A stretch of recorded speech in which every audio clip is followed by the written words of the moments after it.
और जितने भी 40 लोकसभा के जो प्रत्याशी हैं एनडीए गठबंधन के, क्या वो अपने चेहरे पे चुनाव लड़ रहे हैं? वो तो नरेंद्र मोदी के चेहरे पे चुनाव लड़ रहे हैं। तो देखा जाए तो एक तरह से सांसद भी नहीं है। 40 में से 39 सीटों में तो वहाँ सांसद भी नहीं है, क्योंकि वो तो अपने चेहरे पे चुनाव लड़ते नहीं है लोग, चाहे वो 14 का चुनाव हो चाहे वो 19 का चुनाव हो।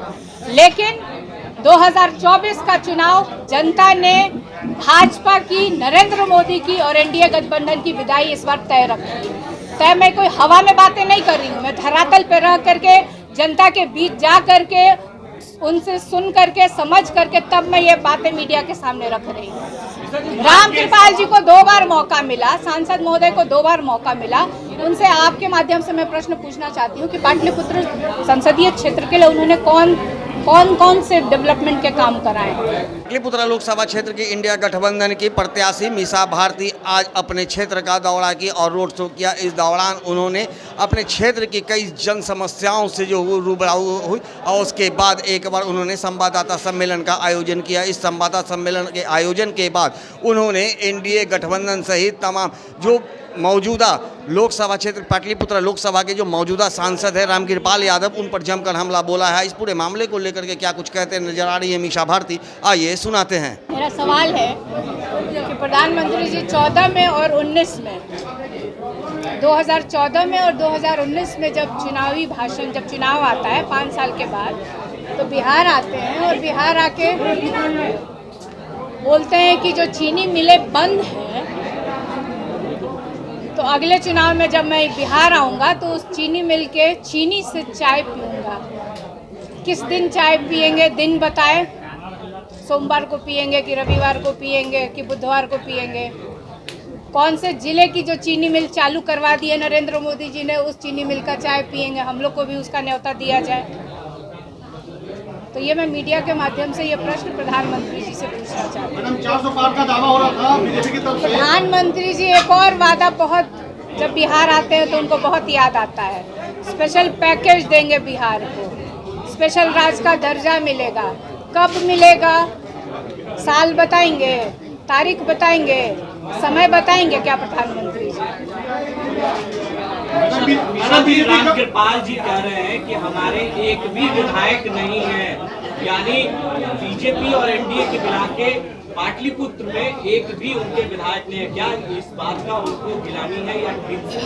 अब ये तो रामकृपाल जी बताएंगे कि उनके विधायक क्यों नहीं है। और जितने भी 40 लोकसभा के जो प्रत्याशी हैं एनडीए गठबंधन के, क्या वो अपने चेहरे पे चुनाव लड़ रहे हैं? वो तो नरेंद्र मोदी के चेहरे पे चुनाव लड़ रहे हैं। तो देखा जाए तो एक तरह से सांसद भी नहीं है। 40 में से 39 सीटों में तो वहाँ सांसद भी नहीं है, क्योंकि वो तो अपने चेहरे पे चुनाव लड़ते नहीं है लोग, चाहे वो 14 का चुनाव हो चाहे वो 19 का चुनाव हो। लेकिन 2024 का चुनाव जनता ने भाजपा की, नरेंद्र मोदी की और एनडीए गठबंधन की विदाई इस बार तय रखी। तय मैं कोई हवा में बातें नहीं कर रही हूँ, मैं धरातल पे रह करके जनता के बीच जा करके उनसे सुन करके समझ करके तब मैं ये बातें मीडिया के सामने रख रही हूँ। रामकृपाल जी को 2 बार मौका मिला, सांसद महोदय को 2 बार मौका मिला। उनसे आपके माध्यम से मैं प्रश्न पूछना चाहती हूँ कि पाटलिपुत्र संसदीय क्षेत्र के लिए उन्होंने कौन से डेवलपमेंट के काम कराए? अपने निधि से, अपने तौर पे उन्होंने क्या किया है? कौन सा डेवलपमेंट? क्या कोई यूनिवर्सिटी उन्होंने खुलवा दिया है? क्या कोई फैक्ट्री लगवा दी है? चिराग पासवान ने कहा है कि आरक्षण ओबीसी का खत्म करने में परिवार पार्टी रख दिया, राष्ट्रीय परिवार पार्टी नाम दिया है, क्या कहें? अब तो ये नरेंद्र मोदी से पूछना चाहिए कि जमुई में दामाद के लिए वोट मांगे, परिवार नहीं याद आया? नवादा में बेटा के लिए वोट मांगे, परिवार नहीं याद आया?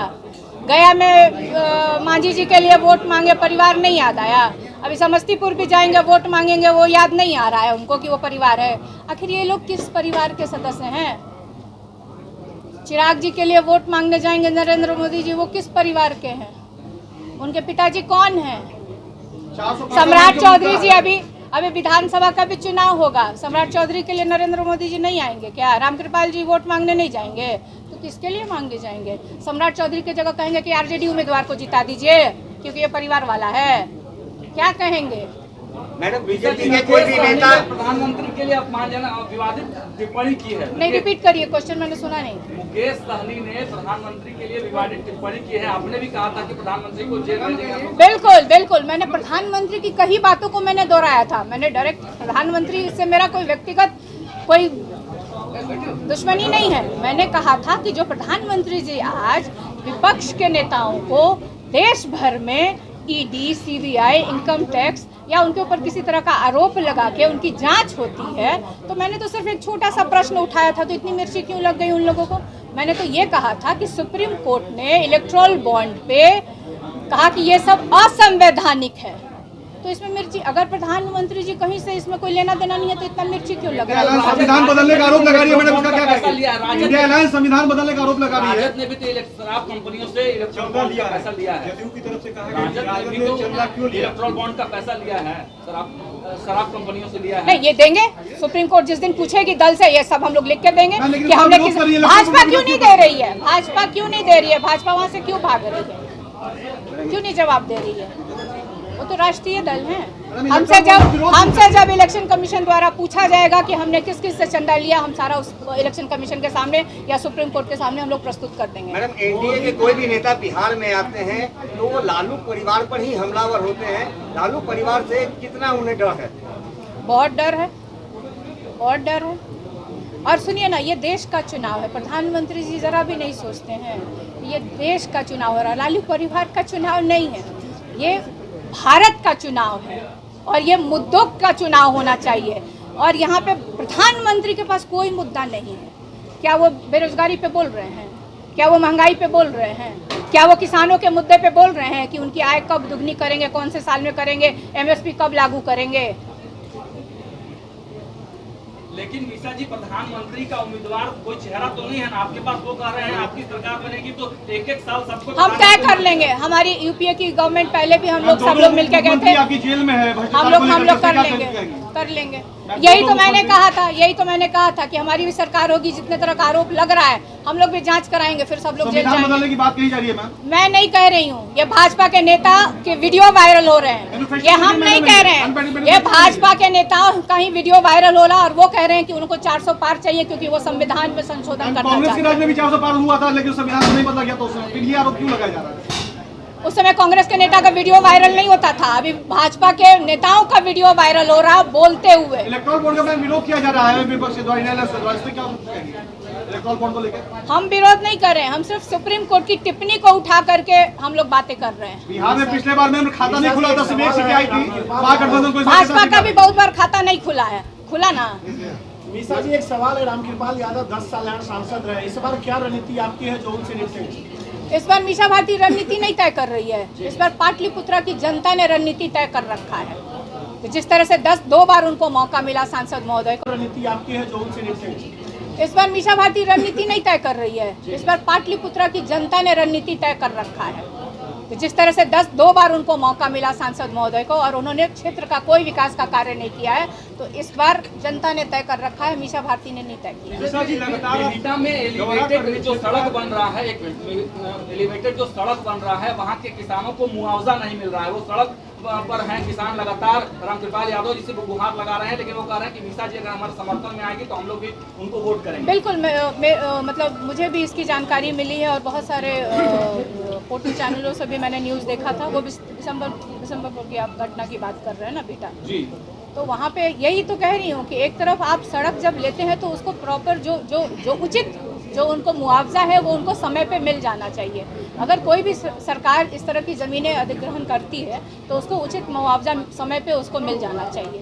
तो बिल्कुल मैं बिहार के किसी भी जनता के दुख सुख सब में हम लोग राष्ट्रीय जनता दल क्या इंडिया गठबंधन के जितने नेता हैं उनसे मिलने जाएंगे और उनकी समस्या को सुनेंगे। 2014 गठबंधन कह रही थी 2014 में 39,000 वोटों से हारी हुई थी, 2019 में 40,000 वोटों से, तो 2024 में कितने वोटों से वो जीतती है? इस बार जनता ने तय कर रखा है। मैडम जनता बता देगी। लगातार आप जनता के बीच घूम रही हैं, तमाम आपके नेता घूम रहे हैं, आप लोग लगातार कह रहे हैं कि हम लोग मुद्दे की बात करें, मुद्दे की बात नहीं करें, लेकिन कितना समर्थन मिला आपको? वो लोग कह रहे हैं कि हमारे साथ सब लोग हैं। कौन लोग हैं? एनडीए के लोग कह रहे हैं। कौन लोग हैं? किसान हैं, नौजवान हैं उनके साथ, महिलाएं हैं जो महंगाई का मार समझ रही हैं, बेरोजगारी का जो मान उनको चल रहा है वो है। किसान जब धरना प्रदर्शन करने जाता है तो लाठी खाना पड़ता है। किसान है आज उनके साथ। आगरा में कितनी सीटें आ रही है मैम इस बार? हाँ मीसा जी ओबीसी का आरक्षण खत्म करने वाले राजद। जैसा कि आपने सुना, मीसा भारती ने प्रधानमंत्री से लेकर के तमाम एनडीए के गठबंधन के नेताओं पर कटाक्ष किया है और उन्होंने खासकर रामकृपाल यादव, जो कि पाटलिपुत्र लोकसभा क्षेत्र के वर्तमान सांसद हैं, उन पर हमला किया है और कहा है कि जनता उन्हें पिछले 2 बार से लगातार क्षेत्र के प्रतिनिधि के रूप में चुन रही है, लेकिन आज तक उन्होंने अपने क्षेत्र में विकास का कार्य नहीं किया है। लेकिन इस बार जनता बदलाव चाहती है और जनता का पूर्ण समर्थन उनके साथ है। दर्श न्यूज़ के लिए ज्ञानेंद्र की रिपोर्ट।